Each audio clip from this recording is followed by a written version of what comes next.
Hello guys, good morning. Welcome to my vlog. Ito, magluto tayo ng almusal para sa mga bata. Ito yung mantika natin, pero kaya maitim siya, pinagprituhan natin ang gagamitin natin. Pinagprituhan ng isda. Pinirito ko. Lupoy or salinyasi. Kalami. Gigisa natin yan kasi di nila kinakain yan mga guys, mga bata hindi kainin yan, kaya gigisahin natin. Pag ginisa yan mga guys, ubos yan.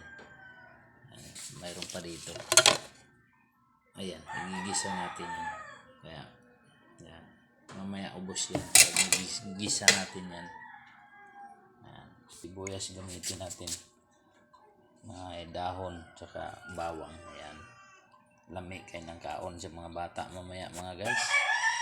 At panoorin nyo na lang hanggang dulo, i-share, comment yan. At kung di pa kayo nakapalo sa aking Facebook, i-follow nyo na lang. Ayan mga guys. Pag di kayo nag-follow, pangit. Peace. Joke lang mga guys. Panoorin nyo na lang hanggang dulo. Ayan.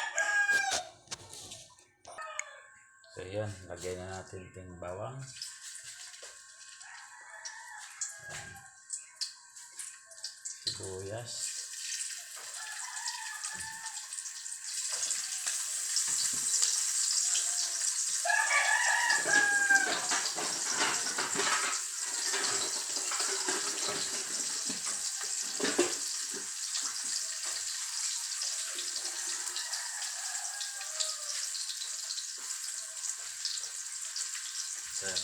Mitos.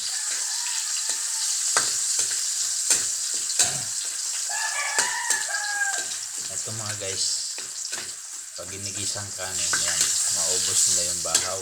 Pero pag di mo igigisa yan, mapapanis na lang yan guys, kaya nasasayang yung ating kanin pag di na kinakain nila.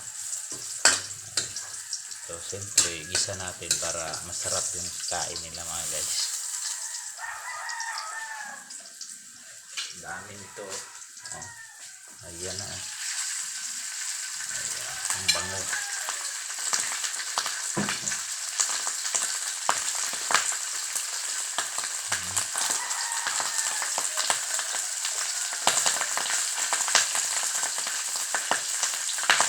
Itirahan ko lang yung mga alaga kong pusa at saka aso mga guys. Lagyan ng paksiw. Yan, paksiw na salinyasi. Ito ipakain natin sa aso alaga natin. Yan lang ang ating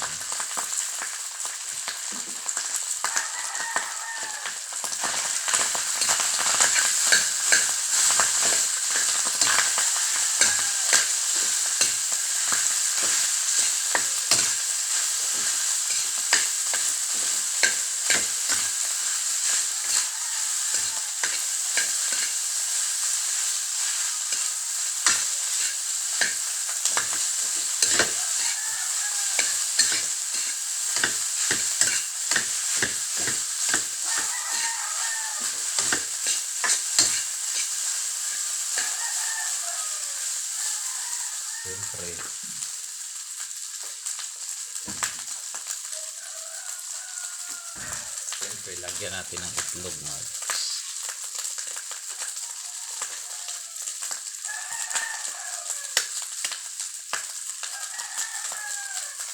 Ayan ayan mga guys.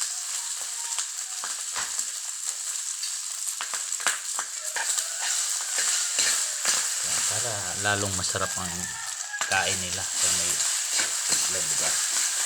Healthy yan mga guys. Ayan, panoorin nyo lang ang dulo, i-share, comment.